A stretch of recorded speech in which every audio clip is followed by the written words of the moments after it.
Ministrja e Shëndetësisë Evi Sala, së bashku me drejtuesin politik për qarkun Tiranë, Taulan Balla, inspektuan ambientet e rinovuara të Spitalit të Kavajës, ku njoftuan se ky institucion merr statusin e Spitalit Bashkiak, duke fituar më shumë autonomi në menaxhim dhe organizim të shërbimeve. Sala tha se ky transformim është pjesë e një vizioni më të gjerë për forcimin e sistemit shëndetësor në të gjithë vendin. Ministrja gjithashtu theksoi rritje të cilësisë të shërbimit. Është një risi, por është edhe një hap i duhur në kuadër të reformës spitalore që po bëjmë në Shqipëri.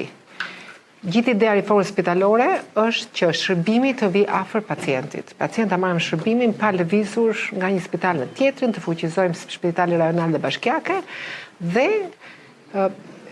në fundit të tërë kemi në zemrën tonë dhe në vizionin tonë, në betimin tonë, mirëqenien, cilësinë e kujdesit të pacientit. Ndërsa kreu i grupit parlamentar të PS-s, Taulan Balla, tha se ky transformim i shërbimit shëndetësor i nevojitej Kavajës për popullsinë e zonës, por dhe për numrin e lartë të turistëve që vizitojnë zonën. Për ta shndruar spitalin e Kavajës në një spital për shkak të kapaciteteve të mira akomoduese hoteliere. Janë 86 shtretër në spitalin e Kavajës që mund të jenë jo vetëm për banorët e Kavajës dhe të Rogozhinës, por edhe për këtë dimension të rëndësishëm.